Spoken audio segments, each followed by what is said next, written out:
Missed an episode of your favorite podcast? Choose from over a decade of content in our archives, not just the latest episode. All free at GCNlive.com. This is your call to action. Get prepared, America. Economy, survival, energy, disasters. This is USAPrepares.com. Informative radio, educational radio. Interact now by emailing instructor@USAPrepares.com or text at 434-390-7953. Class, please take your seats. Now, your instructor, Vincent Finelli. Everyone all set, cocked, locked? Here we go. Your dial set correctly to USA Prepares. Thank you for being in class today. Brad's engineering the broadcast in Minnesota. Jason is attending a family funeral. Very hard to sorry to see that, Jason. If you'd like to call us, we'll pay for the call, 866-582-9933, 866-582-9933. Kevin's with us in Florida. Welcome, Kevin. I don't hear Kevin. Kevin, are you there? Brad, if you can bring up Kevin, that would be great. I'm looking at my meters. Brad is multitasking. He's covering multiple broadcasts. Yes, I can. Yeah. Thank you, Brad. How are you? Kevin's with us. Kevin, I had a couple questions for you about appliances.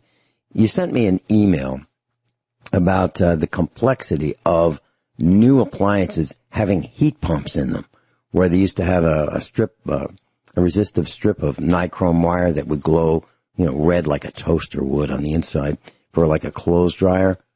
Now they're using heat pumps to run a clothes dryer.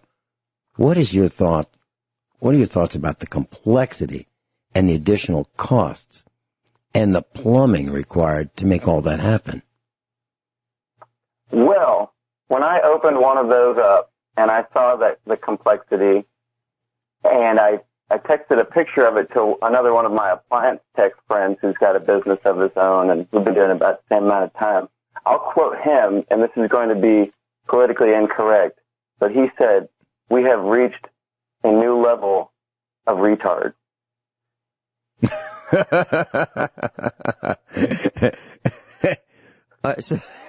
So, class, here's what we're talking about.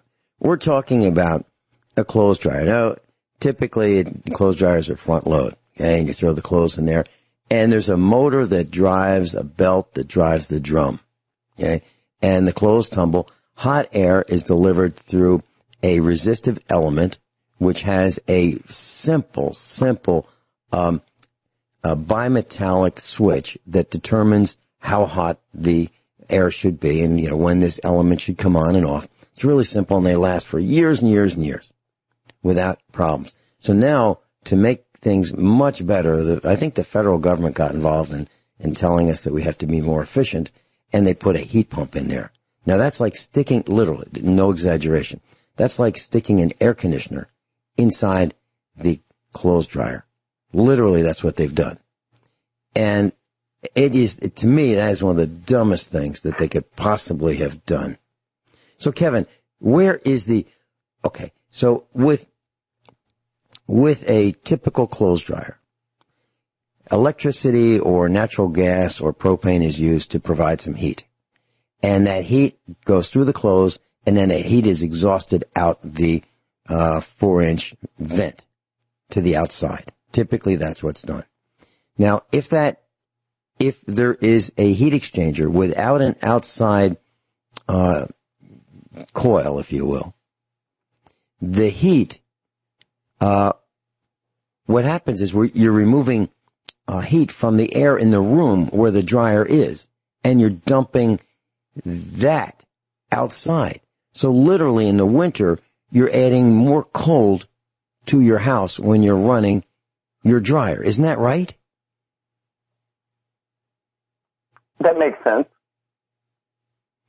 Yeah. Yeah, it does. And the same thing is true with a hot water heater. These new, fancy, improved, beyond stupid hot water heaters that have a heat pump on top of them. Like $1,500 for a $600 hot water heater.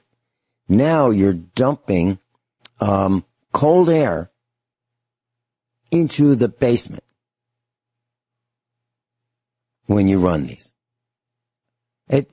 This is nuts. I don't think the average homeowner realizes how complex these, we'll call them allegedly high efficiency appliances are. Now, I haven't done a lot of research on them, and I don't have any, and I don't want any. But to me, air conditioning systems have compressors. There's a lot of moving parts. There's high pressure refrigerants in them. A lot of things can go wrong.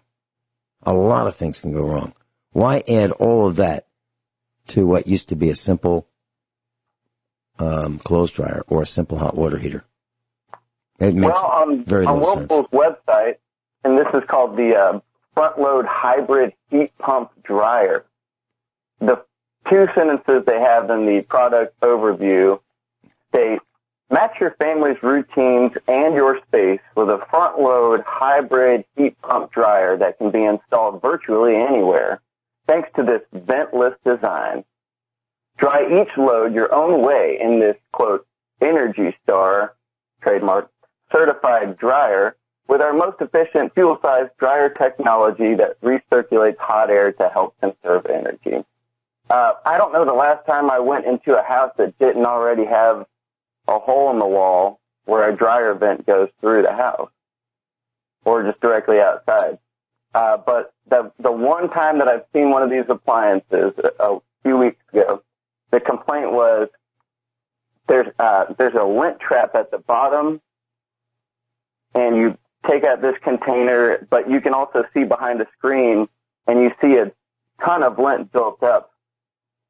So apparently they can't actually clean out that part, which is going to be this thing's Achilles heel. Because then they have to call me. I have to take out 30 screws to get to this condenser coil, essentially, and clean it out with a vacuum, a brush, and a steamer, and let it dry and put it all back together. And I just don't see how this is going to be more efficient for them in the long run to have to call me every year or two to do that. And guess what the price is? And it's maybe almost $2,000. Wow, that's nuts. $2,000. Okay, more than double the price of a normal electric dryer, brand new. Sounds to me like 3x. In my world, that'd be 3x. Because I wouldn't be buying one of these fancy front load glass windowed, dryer. All right, so the next question is. Now, I know for a fact that if you do not vent your dryer through the wall and put that moisture-laden air outside, you will almost have rain inside the house. The windows will condense with moisture dripping down the windows because it's like taking a bucket full of water, literally a bucket full of water with each load of clothes and evaporating that water in your house. Now, where's that water going to go? It's going to collect on the coldest surfaces and condense, which are sometime in the winter. That's the windows. That's beyond stupid to me. Beyond stupid. I wonder if they got a government grant to develop this insanity. I'm talking about. Okay, so that was one of the questions I wanted to ask you. So, in your world, do you recommend a heat pump electric dryer and a heat pump or a heat pump hot water heater? Do you recommend one or stay with the traditional old-fashioned type? Stay with the traditional old-fashioned type. And it's not because of the energy efficiency idea. They do consume a decent amount of energy, the old school ones. However, you're going to be able to service it on your own if you want, if you need to. Parts will be more available. And we're not knocking Whirlpool because, they're probably the most reliable out of all the 4 or 5 manufacturers. But the the ideas that they're coming out with these and the French door refrigerators that have an extra middle drawer door that lets in air as well, they're just overdoing it. They're over-engineering it. If they kept a Maytag style design like they used to, they might have 50-year-old washing machines still around in the future. I saw a 50-year-old washing machine that had only been worked on once, and that was a year ago when I changed the belt. Kevin, I don't know if you might not have been around when this was in vogue, but if you went to an appliance store that sold different brands of washing machines and dryers and stoves and so forth, when they had a Maytag, there would be a display on top of that Maytag washer that would have, it would say like, here's our pulley and here's their pulley. Here's our belt, here's their belt. Here's our seal for the drum, the felt seal. Here's theirs. And the Maytag would be way heavier, way thicker, way more material, way more durable. And if you looked at that, you'd say, I think it's worth the extra 20% to buy the Maytag. Have you ever seen that kind of a display? I'd only see a display like that at the hardware store when they're trying to sell smokers or grills. You know what I mean? Like the big green egg. Those guys know how to sell an appliance, don't they? But apparently the associates at the big box stores, they'll tell people all kinds of things to sell the appliance, but they really don't know what they're talking about half the time, as we pointed out. And maybe I've got a little bit of a grudge because so many of them have made me walk a mile to the other side of the store to get a product that wasn't even in that aisle. They told me, no, just kidding. But no, they don't even. You're talking about me, aren't you? No, I'm the same way. It's happened, and it's usually early in the morning, isn't it? So, yeah, I was with my son and that happened at Menards, and I was so frustrated because they had me walk across the store and back, to get something. And I said, I think these guys are competing with Walmart to get the dumbest employees. And I said it out loud so that everybody could hear it. Because I was annoyed. They don't know. They didn't know where things were. And these are the guys that are holding up the brooms. I guess they're in training to be managers of the store. They're just standing there holding up the broom, trying to look important. I have one other quick question for you. Leak stop. Now, obviously, there's plenty of products for automotive radiator cooling system leaks that you can pour in, and allegedly they work, and they gum up the system. They'll gum up if you pour a leak stop in to seal a radiator leak, it'll clog up the heater core. So when you turn the heat on in the wintertime, you go, boy, it doesn't work so well, because you clogged it up with this leak stop. There are air conditioning refrigerant additives that are leak stops for HVAC systems for homes, and I'm imagining they have them for these appliances as well, because they have the same refrigeration type technology. What are your general thoughts about adding leak stop to a refrigeration system? It's a bad idea, and there's no way that resin is going to be able to seal the metal break in the metal with all that pressure going through it. Am I right? And it's going to mess up your vacuum pump if you try to service it. Very well said. So don't do it, class. Don't do it. We'll be right back. Kevin's with us, and we're talking about appliances. Kevin, I trust that you got the email I sent you from Amit Singh, one of our students here in class. And Amit said, please convey my thanks to Kevin for alerting us to this simple yet critical measure. He's talking about the surge protector, the whole house surge protector. And he bought one, and he's installing it.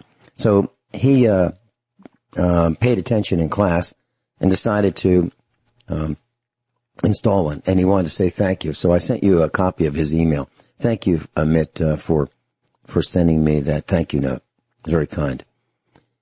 So that's something you should think about, class, the whole house surge protector. And as Kevin said, or as he alluded, don't even think about adding a stop leak to your air conditioning system. It'll be a big problem going forward. Okay, Kevin. What's next, Kevin? Did I lose? Okay, Did I sorry lose you? about that. When someone calls in and I'm wearing this headset, it vibrates. Next week, I'm going to try to call in from my computer and get a good quality. Okay. Anyways, so I know a lot of people listen to this show for the first time, and they might think, I want to get into prepping. I want to get into like survival gear and becoming more of a bushman and everything.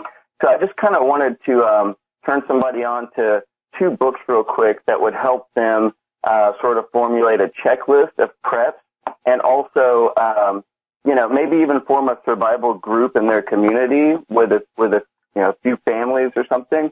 The first book is called 31 Days to Survival, and it's a complete plan for emergency preparedness.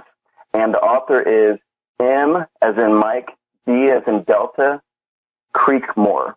One word, Creekmore. And I'm sure you know of him. I wouldn't be surprised if he's an instructor. And he does very, very good, straightforward, yet comprehensive checklist day by day for 31 days to help you become prepared. So that's 31 Days to Survival by M.D. Creekmore. Okay.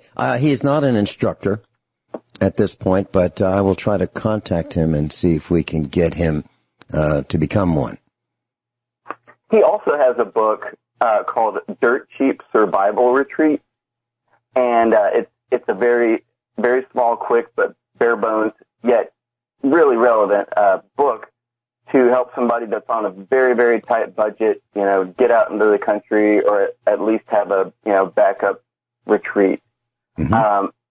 And I would definitely recommend looking up his website. I believe it's mdcreekmore.com, or just Google MD Creekmore. Another author named Charlie Hogwood, and that's Charlie with a Y at the end. He is one of the founders of Survival Dispatch, which is a great channel and company website that keeps up with gear and gives really, really good advice. This book is called The Survival Group Handbook, and it's how to plan, organize, and lead people for a short-term or long-term survival situation.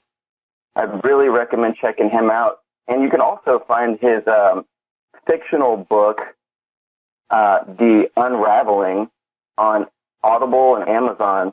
And it's a really interesting read because he predicts a coming virus that would cause global collapse, and he sort of has a few different sets of characters that he follows. And it's really good and entertaining, and a little concerning, but because he wrote it a few years ago. But that's the Survival Group Handbook, the nonfiction book by Charlie Hogwood, and the fiction one is called The Unraveling. So those are just some things I wanted to touch on, because as we know, there's so much that you can get into when you're talking about preparedness and survival techniques and gear and everything. I just want to turn you on to people who really can dissect the gear, with some good videos and everything too. That sounds great, and I will look them up and see if I can invite them to become instructors and come on the air with us. Thank you for that. Yes, we've got Amit on hold, and it says Amit in Idaho, so either that's the wrong state or it's a new Amit. We'll be right back with Kevin and Amit. I'm Vin Finelli. Kevin's with us in Florida. We're talking about appliances. Amit in Massachusetts. Brad thought that you said Idaho, but you were talking about the spelling of Amit with the I in Amit. Welcome. You have a question for Kevin. Yes, Vincent, good morning. And Kevin, good morning. I have 2 questions about dishwasher. The first thing I want to report is that Kevin had divined the problem in my dishwasher, so he asked me to change the control panel, and it has started working. I got a new one, which I installed last evening, so it ran one full cycle, so that is working. But what I found unusual was that he asked me to measure the continuity between ropes 6 and 10, or the prongs 6 and 10 of the ribbon, and I think I lost the connection. What do you mean? What do you mean you lost it? Kevin had told me that if I find continuity, then the control panel should be fine. But if it's not with continuity, then the circuit board or the other circuitry was suspect.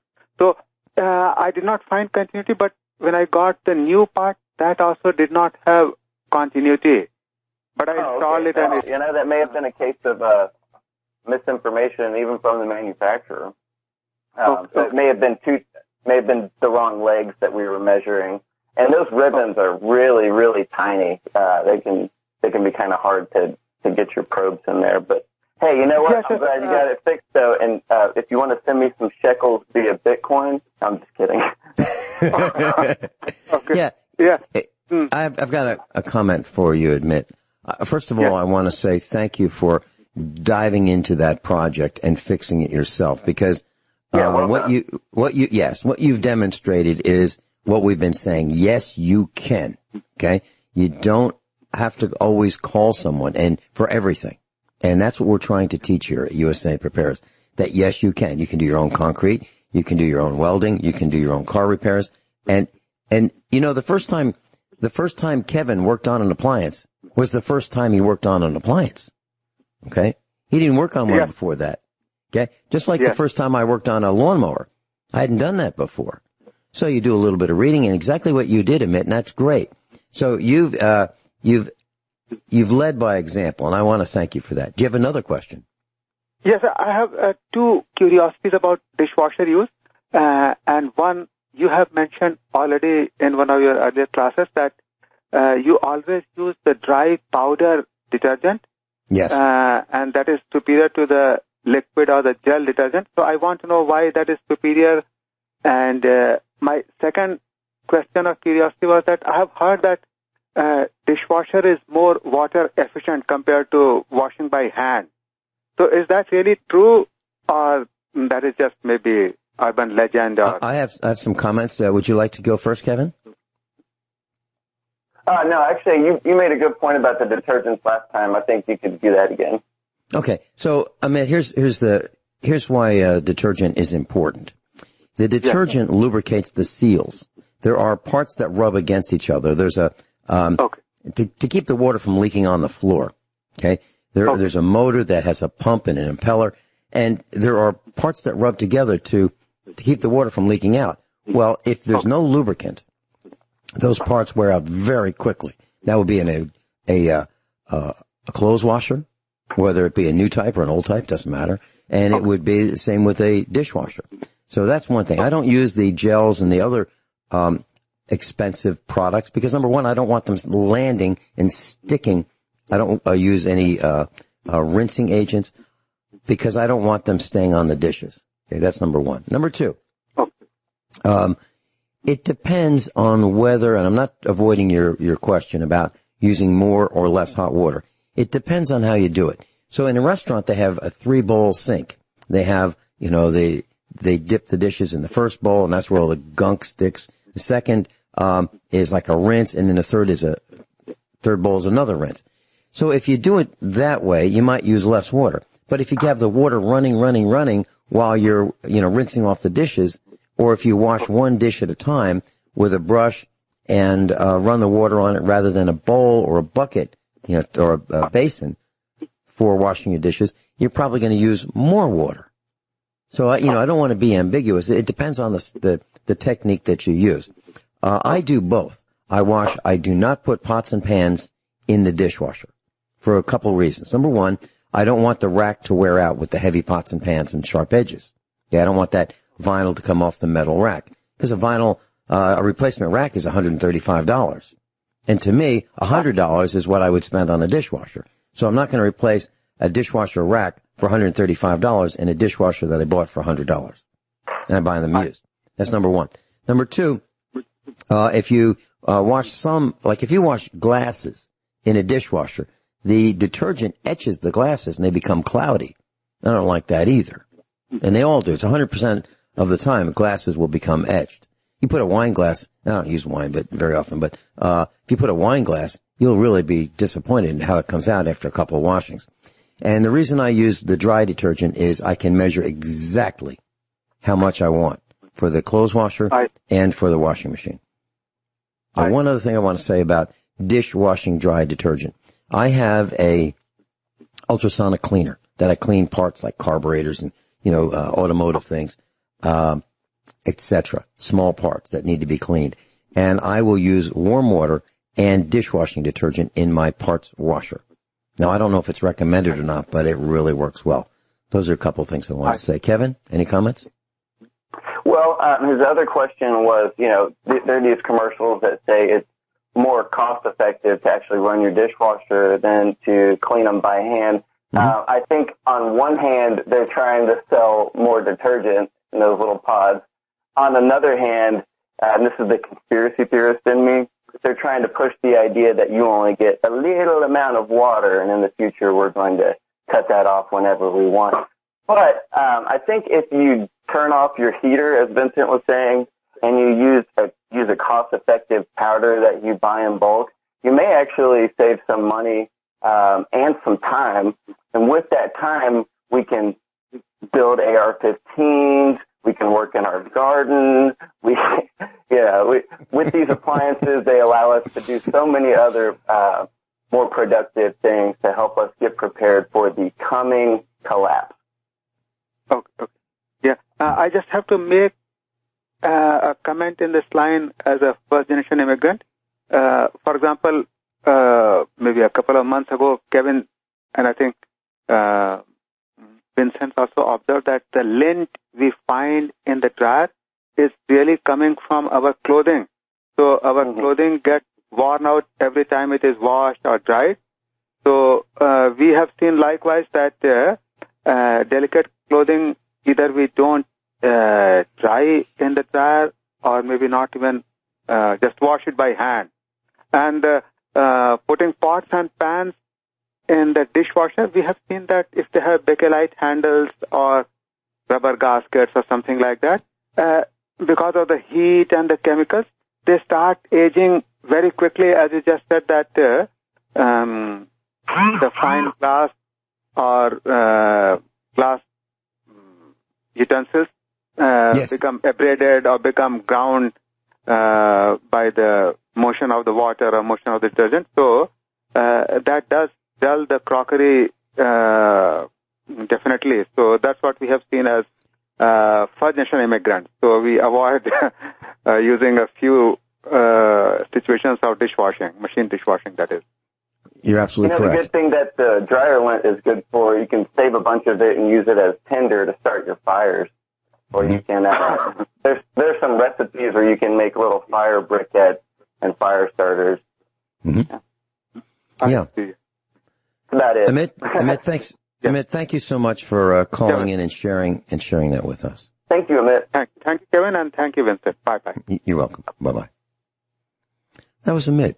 And I'm glad he called to give us a report as to what happened.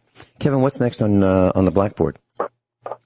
Well, I was thinking about something. I think it was Arjun, but it might have been Amit. They said a little while back that I haven't even heard anybody ever mention on any type of media, and that was that white people, Caucasians, European descent, they are the most charitable and friendliest people that I think it was Arjun that he had ever met and worked with, and I thought that was very kind of him to say, and I appreciate that because we are very charitable people. And lately there seems to be a strong attempt to dehumanize us as a people.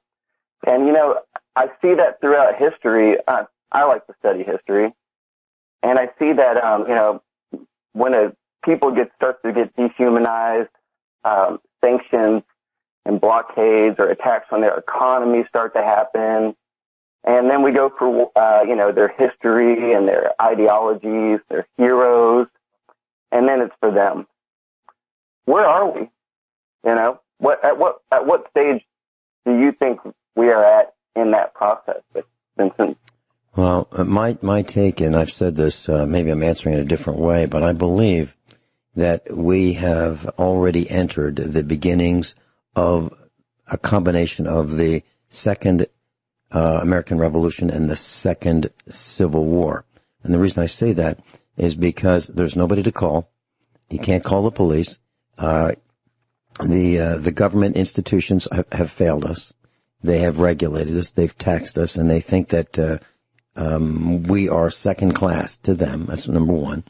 The corporations have detuned and weakened and changed the product so that the durability is gone, the maintainability is gone. So they've declared war on us. There's nobody to call when you have a problem. They don't necessarily honor their warranties. Companies like Sears, which used to be satisfaction guaranteed your money back, have decided that they don't want to honor that anymore, so they took that off their buildings. And when you went to return something that you bought under the old policy of satisfaction guaranteed your money back, they said we don't do that anymore. Okay, so what I'm saying is the rules are changing. Everything's in flux. There's nobody to call. There's no consumer protection agency in the government. The police are not your friends. The revenuer wants to raise your taxes, and they want what we have worked so hard for. So it's the government against the people, not vice versa. It's the government declaring war on the people. It is corporations declaring war on their customers. And that is the reason why I believe the shooting has started. You can say Black Lives Matter. Actually, all lives matter. Actually, all life matters, including insects, because without bees, we don't have pollination. So, everything's important. Worms drill holes in the soil for aeration. I mean, it's all important. And we have, by being asleep at the wheel as the taxpayers, the citizens, we have allowed the government to encroach. And finally, the straw that broke the camel's back. And now the fighting has started. Now, it's not a full-fledged free-for-all yet, but I believe it's coming. Okay, I believe it's already started. I believe the news is suppressing what's really happening, and it will get worse every day for a decade. Kevin's with us, and Kevin, just to connect one more dot on what you asked me, corporations are telling us that we are not capable of doing even the simplest tasks for ourselves. We can't maintain anything. And here's an example. I was at YouTube looking up some canning techniques for tomatoes. And the commercial comes on for YouTube, and there's this woman, and she goes to the kitchen sink, turns on the water, and it sprays water all over the kitchen sink, kind of like a fine mist garden hose. And she gets soaked, the kitchen gets soaked. And the message is, y'all out there are idiots, and you can't handle this, so you need us.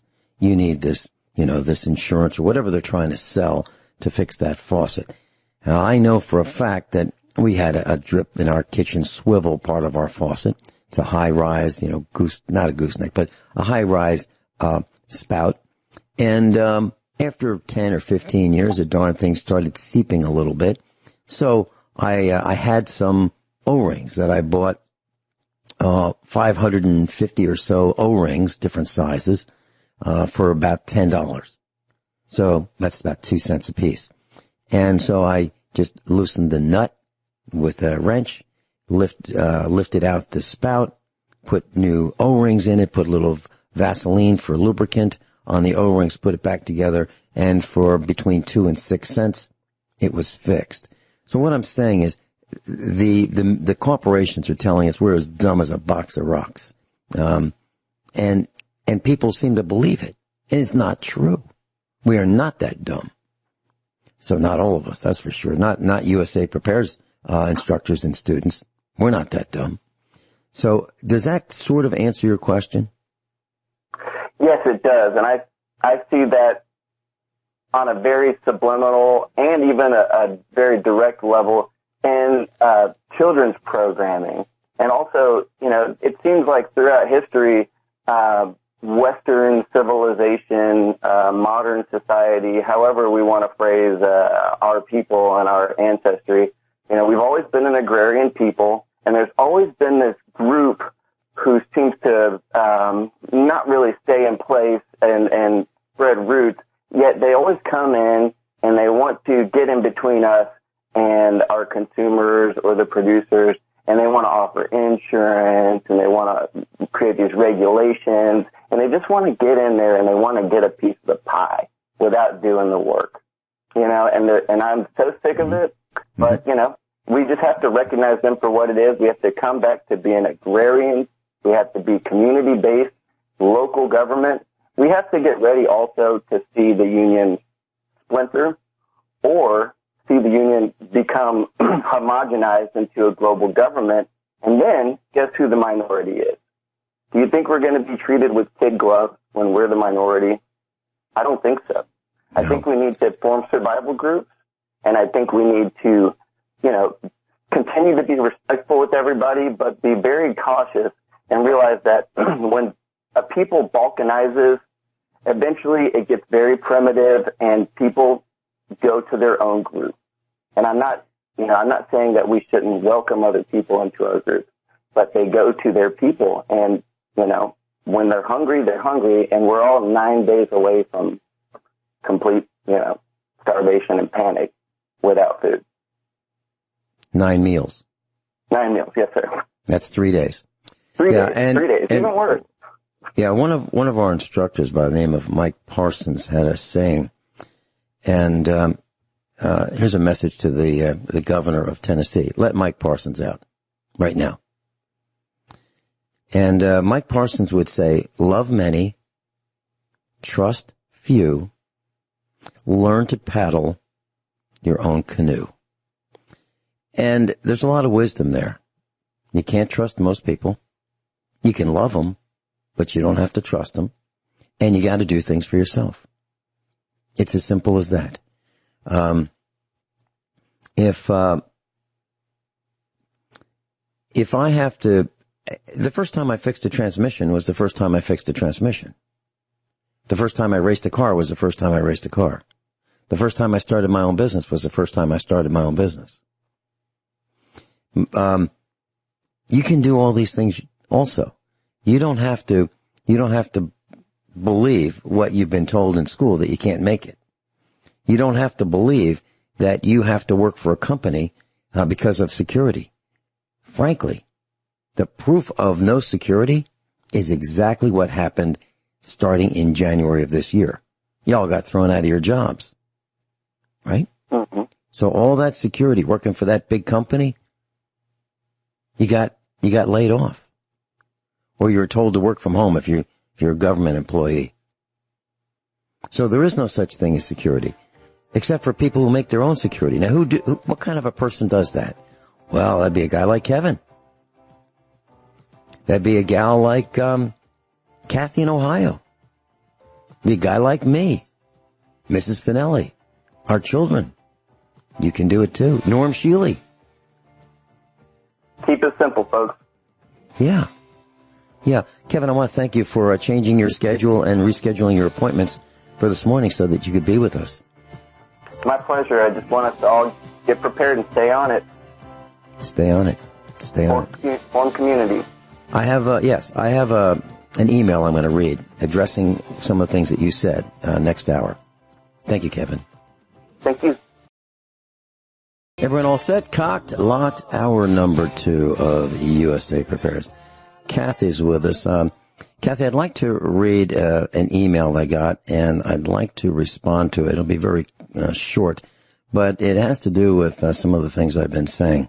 So let's start with this email. It came from one of our class, and it said, I really appreciate all the great information. Candidates for the Minneapolis Parks Department, why do they keep mentioning the people we already know about? Prince Albert, Prince Philip, Bill Clinton. I nominate 2 people that Alex Jones has talked about ad nauseum for months. Tom, I'm a Freak, Hanks, and the Virgin Airlines guy, Richard Branson. Some girls were younger than 14 and in a dungeon. Tom Hanks liked them to lay real still like dead.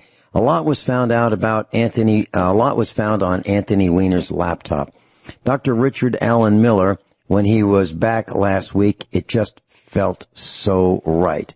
A few months ago, you said you were breaking ties with some people and maybe instructors that didn't get the severity of the Wuhan flu.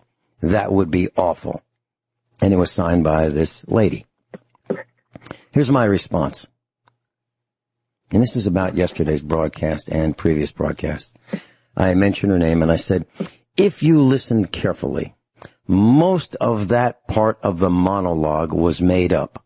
Quote, now a few words of contempt from the associated, amalgamated, interconnected, and interlocked humorous Writers Guild, of which nothing they ever said was true, including the following, end quote.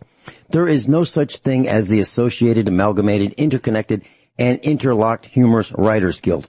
All instructors at USA Prepares teach classes, and all have an obligation to be prepared for class, be on time for class, and deliver actionable presentations.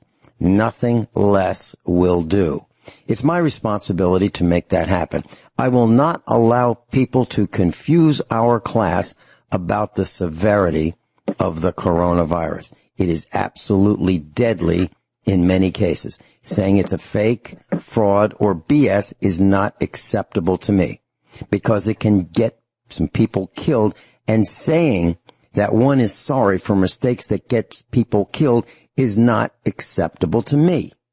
I will not tolerate mixed messages of yes, no, maybe, both, some, and all when answering serious questions. I really don't want to have to remind people not to use profanity. It bothers me. There are ladies and gentlemen and children in our class. We will show them respect. Our class deserves accurate, complete, and actionable answers to questions. As for the former ties to former friends, they have broken those ties with me, not the other way around, and I'm okay with all of that. And if we are on fewer radio outlets, that's okay with me as well. And if we're thrown off an affiliate of GCN, that's okay with me too.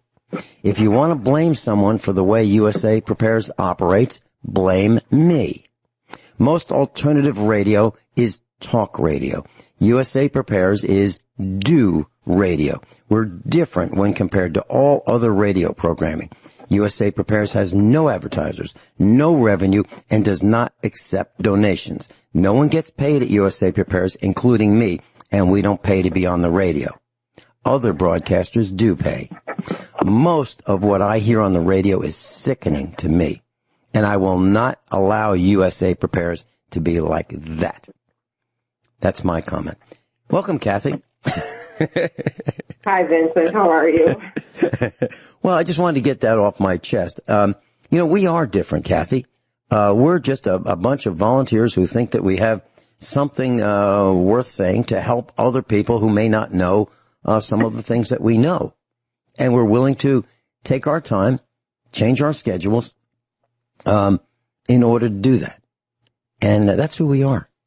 And I feel that we have an obligation to tell the truth, to be honest, have integrity, and deliver a message that not just talk, something that to teach things that can be acted upon, okay? Like what you're going to teach. Do you have any comments about who we are, Cathy? Well, Vince, you said something that most talk radio is really just talk.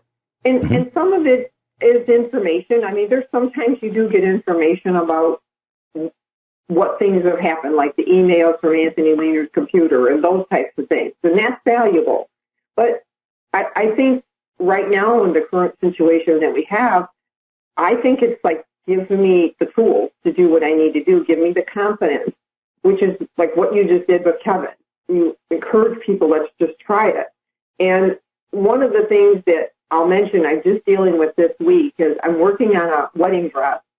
And I've been sewing since I've been 13. And this is the most difficult fabric that I've ever had to work on. It's just very, very difficult to work on. I don't know what it is. It was made in China. So, who knows what is the composite in this material.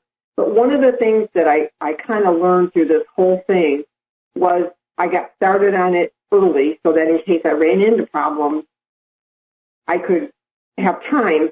But if you're running into a problem and you can't figure it out, sometimes just put it away and just think about it. And then maybe come back later in the day and try something else. Or maybe run it by a friend. I had two women that are sewers, and they really couldn't give me any other suggestions other than what I had tried. But I did come up, after 2 or 3 days, I did come up with a solution just by giving it time and letting, I guess, all the years of experience that I've had process in my mind, and I did figure it out. So that is one thing. Like, if you get frustrated with something, just walk away with it. From it, and then come back and try it again, or do a little more research, or maybe reach out to a few people that you think might have an answer.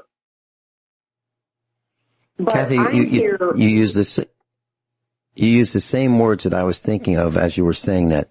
There are many times that I'm underneath a car, and it's just an impossible situation. It's not working out. The wrenches aren't working out. The nuts and bolts are rusted, they're broken, they break off when they shouldn't, substandard materials are being used. And what I do is exactly what you say. If I can't figure it out right then and there, I don't apply more torque. I don't apply a bigger hammer. I don't apply a bigger wrench. I walk away and I think about it, and I come back with the answer. And it might be tomorrow, but I come back with the answer and I don't break more parts. That's how I do it. Just exactly what you're talking about. And that is what we're trying to teach here. It's not always easy, and it's not always straightforward.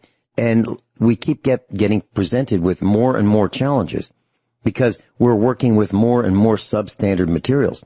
And what Cathy's talking about is that the fabric that she's used to, the good old American fabric from the 1950s, 60s, 70s, is not what she was using. She was using the Chi-Com fabric, which didn't flow as well. It wasn't handled as well by the machinery, the sewing machine, for example. That's what she's talking about. And she's absolutely right. So we have to figure out these workarounds so that we can make it. We can get the job done. And that's what life is going to be like going forward. More and more every day. Yeah. And Vince, I think that I have the mindset now that I'm older. I've always been willing to help people, but I think there's a verse in the Bible that tells the older people to teach the younger people. And that's where I'm at right now. If I can help someone, if I can give those hints, I'm not the smartest instructor that you have as far as education, formal education. I have a high school education. Mine is just in learning by doing. And I think if you can just try it, I do want to encourage people, do it small, do something really small, and you get such a sense of accomplishment from it. And I'll be honest with you, sometimes the first time I do it, I'll do it wrong. I'll do something wrong in the procedure because I didn't look at it close enough. But I go back then and I go, oh, okay, this is what I missed. Or maybe I changed something, like I didn't like the way it came out or that they did it. But I just want to encourage people to just try things and print things out or get the book, because you may not be able to pull up that YouTube video that you had before.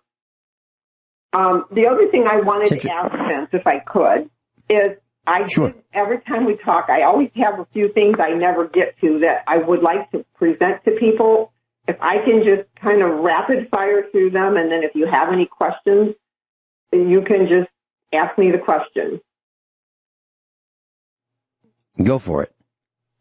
Okay, one thing is if you can't find bread flour, you can take regular flour and for each cup add 1 teaspoon of vital gluten. And you can get vital gluten in the grocery store. You can most probably get it in a health food store. I'm sure you can get it online. But you just mix it in, because bread flour is more expensive than regular flour. But that's something, if you can't get it and you have the vital gluten, you can make your own bread flour. The other thing is like when I store flour or anything that would get bugs in it, pancake mix or something like that, you can put a bay leaf in there. And the weevils don't like the bay leaf, or the bugs don't like the bay leaf. Now, I won't put it right in the pancake mix. What I do is I'll put it either in an envelope, in a paper envelope, small paper envelope, or maybe I'll take like a Ziploc bag and either punch a few holes in it, like a little one, or leave it open so that you can still get the scent from the bay leaf. But that does work very well. The other thing with this heat that we have, I used to work at an outdoor nursery for a while, and when it got really hot, we put up a shade cloth. Now, if somebody has a way to do that, it actually looks like heavy screening. It's actually a cloth. If you can shade your plants, especially in this really hot weather, if you could rig something up overhead, sometimes I'll use just white sheets or lightweight fabric or sheets and cover my tomatoes or my peppers, because in the heat the leaves will curl. But somebody that has a fence, you can maybe rig up something where you can put a couple stakes and just fasten them on there and keep it covered. And if it's not high enough, you really don't need to take it down. But that's something that we used to do at the nursery that I worked for. The other thing is, when you have your herbs like basil, just keep pinching them back and pinching them back. And like right now, I have so much that I need to do something with them. So I'll probably make a couple batches of pesto, and I'm just going to freeze it. But if you let them get real leggy, then you don't get as much. It's like the more you pinch, the better they do. All right, we'll be right back. Right back with Cathy's wisdom. Wow, that was quite a succinct delivery, Cathy. Converting regular all-purpose flour to bread flour by adding vital gluten, adding a bay leaf to flour and pancake mixes to keep the weevils from popping out, and shade cloth, and for your garden, and pinching back basil plants. All well said. Thank you. I had a quick question about canning. I'm going to be canning some green tomatoes today.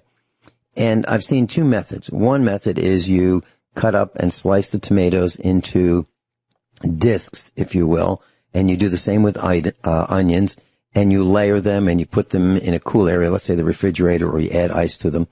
And then hours later or the next day, you add them, you drain off you mix salt in there too. And you drain off the liquid, you put them in sterilized jars, and then you add the once boiled, very hot marinade, and you seal them up. Another method is you do something similar to that, but you don't make that lasagna of onions and tomatoes with the salt. You boil the tomatoes and the onions in the marinade, and then you put that hot 10-minute boiled mixture into the jars, and then you put them you process them in hot water. Which do you recommend? I do the hot. I get all my stuff hot. Mm-hmm. I put them in the sterilized jars and seal them up with the lid and the band. Then I put them in my canner. Okay, so let me see if I've got this right. So you heat the tomatoes and the onions and the spices in that marinade, and you bring it to a boil, and then from that point, then you ladle it into the sterilized jars? Yeah. Okay. So, and then you put the lids on, and you've sterilized the lids by boiling them and the bands. Is that correct? Well, they tell you not to boil the lid. They tell you to put it in really hot water. I believe it's 180 or 190 degrees. Typically what I do is I bring the water to a boil, take it off the burner, let it cool just a little bit so the temp comes down. Then I throw my lids in there. And I typically, when I put them in, I typically do like one upside down and then right side up so they don't all stick together. I kind of alternate them, but you don't have to. There's a little lid lifter that you can put in there, but the water's hot. So I just put them in there. If I'm doing a big batch, I'll just do like 2 or 3 dozen of them. And if you don't use them all, you just let them dry, and then you can reuse those at a later time. Okay. How long do you let them sit in the water? Or do you let them sit until, is it just a few minutes? I sit there while I'm getting everything ready, just to make sure that the rubber is soft. I would say like at least 10 or 15 minutes, but that's just what I've always done, just to make sure that rubber is nice and soft. Okay. And what spices would you be adding to pickled green tomatoes that you'd like to be sweet? Would you use mustard seeds? Would you use celery seed? Would you use dill? Would you add sugar? And what ratio of vinegar to water would you use, and what kind of vinegar? Well, Vince, honestly, nobody in my family except for me would even eat those, so I don't make them anymore. So I can't give you exact. I know you would add vinegar, I know you would add sugar, and then you could probably add whatever flavor you would want, whether it's the dill or the celery seed, and then to your proportion. But nobody in my family would eat them, so I just do regular. I wait till the tomatoes are red, then I do those, and I make a lot of the canned tomatoes that way. And then I add different spices for those. Those aren't pickled. One last question. You mentioned shade cloth. You worked at a nursery. Going forward, now, you and I have been gardening for a long time. When you think about gardening, if you were to set up a garden today, would you set up that garden so it would not be in the full sun any longer like we might have back in the 60s?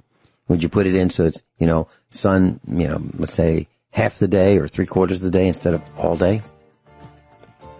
No, I probably would be full sun unless I had just an area where it might have partial shade for your little bit of your cooler vegetables. Okay. All right. Cathy and I will be right back. She's got a lot on the blackboard, and she's going to share that with us.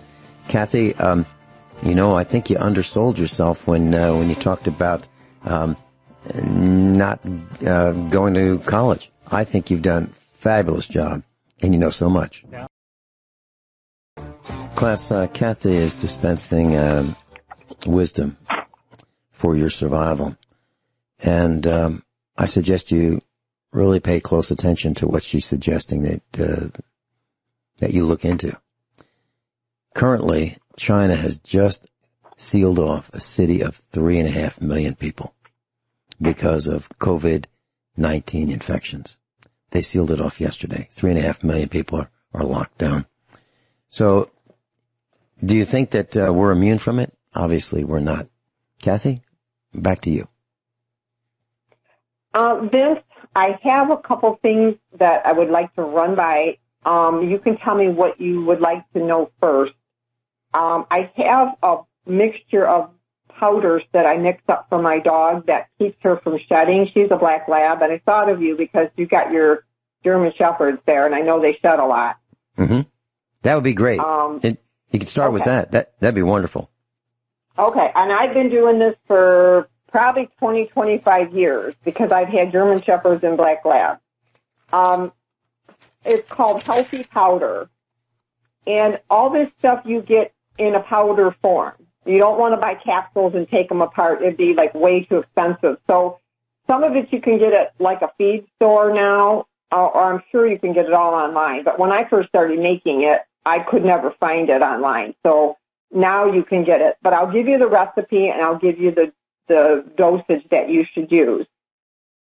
And I double this so that I don't have to do it as often. But if you just want to make it once, it's 2 cups of nutritional or brewer's yeast. And it's 1 cup of lecithin granules. I'll spell that. Lecithin. 1/4 cup of kelp, KELP powder. 4 tablespoons of bone meal powder. And 1,000 milligrams of vitamin C ground or you can use the powdered sodium ascorbate. You mix it all up. I put it in an airtight container. If you have a cat or small dog, you can do 1 to 2 teaspoons per day. A medium-sized dog is 2 to 3 teaspoons, and a large dog is 1 to 2 tablespoons. I do 2 tablespoons a day for my lab, and the only time she sheds a lot is when the seasons change, when she's losing her summer coat or she's losing her winter coat. And I brush her. I'm really bad now at brushing her, but if I brush her once a week, I maybe get a couple handfuls of hair out of her. It really does help their skin and their coat. It helps for itching. And the veterinarian is the guy. I have this book. His name is Dr. Pitcairn. P as in Paul, ITCAIRN.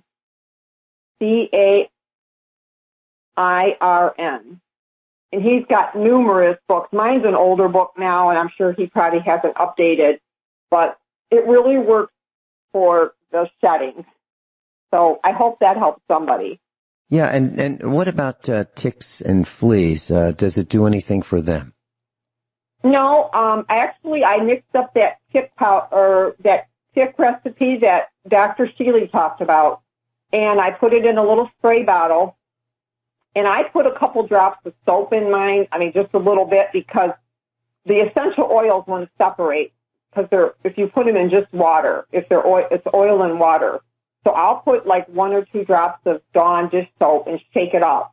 And I spray it on her back, and then I spray it on my hands, and they like to get on her ears a lot. So I rub it on her ears. And literally, I mean, I should do it more often. I do it a couple times a week, but I've only had 2 ticks on her so far all season. Wow. Now, what is that mixture that you use? Oh, Vince, I have it. I'll get it for you next break. I have it in my little file that sounds great. That sounds great. Okay. The other thing I wanted to mention is if you're going to go outside in the sun, I don't like the commercial sunscreens. So you can buy carrot oil. It's like an essential oil. I have a little health food store here. She's probably got 100 different oils there.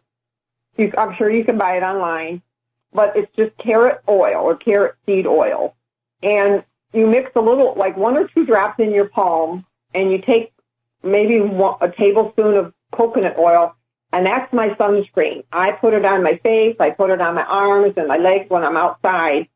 And I tan easily anyway, but I really don't burn, and it protects your skin because it's got the properties from the carrot. It's got the vitamin A properties in it. And that was given to me by a doctor friend. So that's something if you run out of sunscreen, if you like it, fine, but I don't like the chemicals in it for myself. I agree with you. If it's as simple as carrot seed oil and coconut oil, well, that sounds great. Yep. You just do it in the morning, and, if you sweat a lot, you can repeat it in the afternoon, but I haven't had any burns at all. I don't burn anyway normally, but I'm outside quite a bit, so I get pretty brown.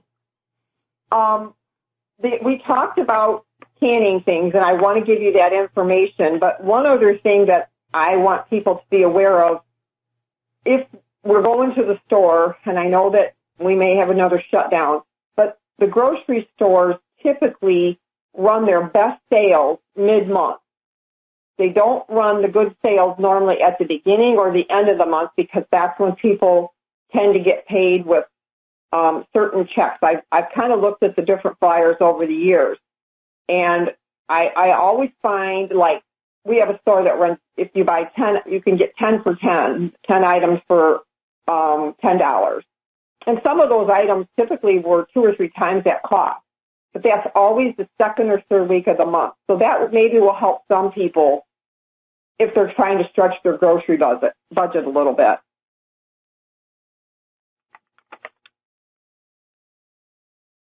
Vince, we talked about the canning things, supplies. And I did kind of go in because I wanted to be prepared. I went to a couple different stores yesterday to see. Only one store was well stocked.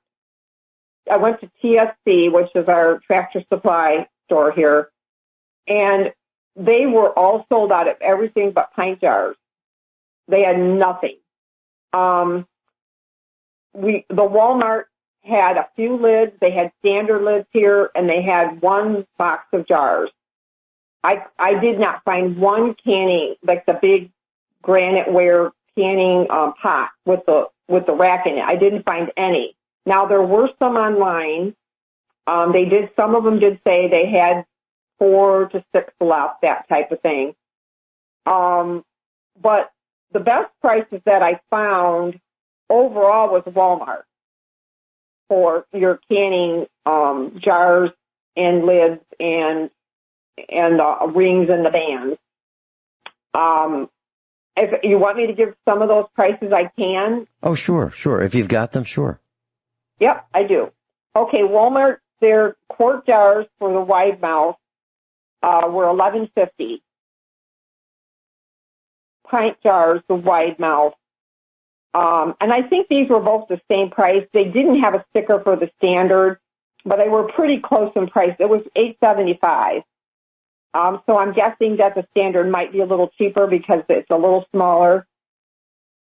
Most of the other stores ran anywhere from $10 to $14 on those, or 10 to 11, more closer to 11.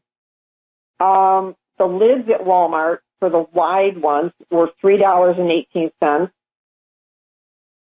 The lids for the standard were $2.28.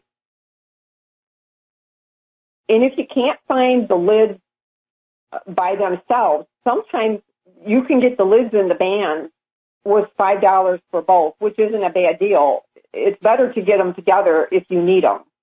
But because typically when you buy the bands, that's a separate cost.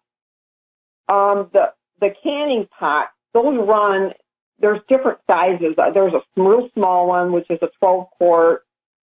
There's a 15 quart. There's a 21 quart. And then there's a 33 quart. The 33 quart holds 9 quarts, which is a big one. I have the 21.5 quart, which runs, I would say, anywhere from, Walmart had it on their sign for $22 or $25, which is a good price. But I saw them on Amazon for $85, which is not a good price. So I think Amazon is really high right now on all their canning stuff. So if you don't need to go there, I wouldn't go there. Okay, so Cathy, the 12 quart pot, the 15, the 21.5, 33 quart, which one do you recommend for most people? I would say the 21 quart. If I found one and I found it at a good price, I might get another one, the 33 quart, because I can do a couple more jars. But it's heavy. I mean, it's a pretty heavy pot. You start putting all that water in there, and then you put all the quart jars in there. That's going to be pretty heavy. If you're just starting out, I would just stay with the 21.5 quart one. Okay, and is the typical electric stove, gas stove, able to heat that 33 quart efficiently, or does it take too long? Well, I have a propane, and I've got an older Whirlpool with a real heavy grate on it, and it takes a while. It'll probably take, I would say maybe 15, 20 minutes on it's called like a power burner. It's the one it's the bigger one, and it's got more heat to it. It'll still take some time, but once it brings it up to temperature, then I can turn it all the way down to the lowest setting, and it'll continue to simmer it. I'm thinking, you never want to have it boil over the pan. You want it to simmer. You don't want the jars like clinking together. So we have to let people know that too. We have a General Electric propane drop-in stove or range, and I know that it takes about 20 minutes to boil a pot of water for spaghetti. So I'm thinking we don't have one of those power burners. We just have, two large burners, a medium and a simmering, type burner.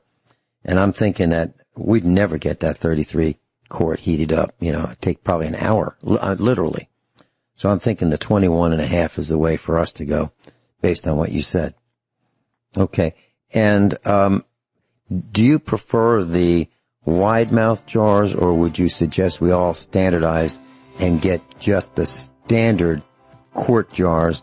If we're going to get one, what would that be? Would it be just the standard quart jars and make that do for everything, or do you think we need wide mouth, pints, quarts, and standards?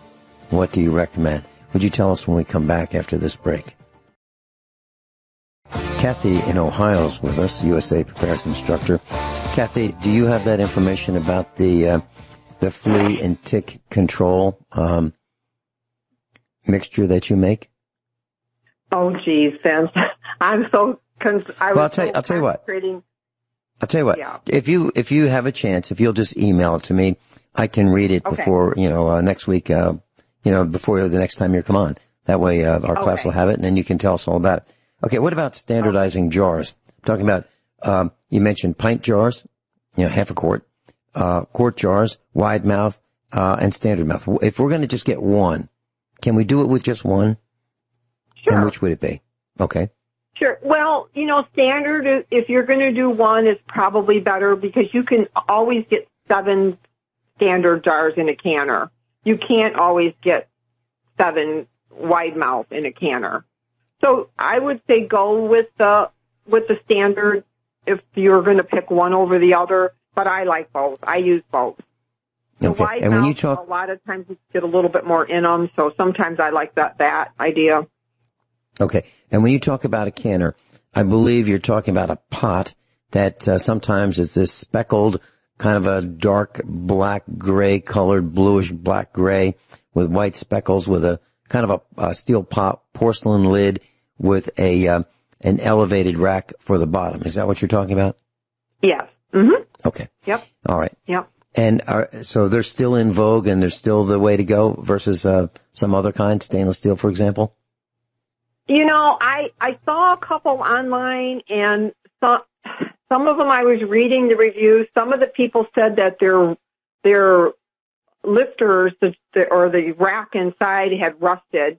And my old one works fine, so I'm not, unless it gets a hole in it or something, I'll just stay with that because it's worked fine all these years. And to spend the extra money for it right now, I just figure I have a smaller one that you can just use for pints, and then I have a large one. So if I'm doing a lot of canning, I get both of them going at the same time so I can speed up the process. Mm-hmm. Okay. What else do you have for us for today's class in the last segment?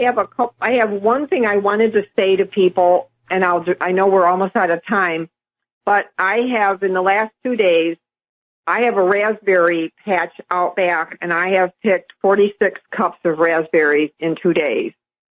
They are just coming and coming. So I want to run through that really quick about how easy raspberries are to grow. You just want to patch, like, if you can have it in the open, but it's good to have it like the full sun, maybe against the back of the garage, a fence, your barn, or even in the open. They really don't have to be against anything, but they will spread. The first year, if you get new plants, more than likely you won't get any berries. The second year you will. And the third year you may get a few, but that cane that you planted the first year will die. And when that turns brown, you want to cut it back to the ground, and you'll get new runners off of that. And you want to water them regularly, especially like in this heat. And I would say they're pretty tough. I would say maybe every 3 days or something like that if it's really dry. If we get a good rain, you can go a little longer.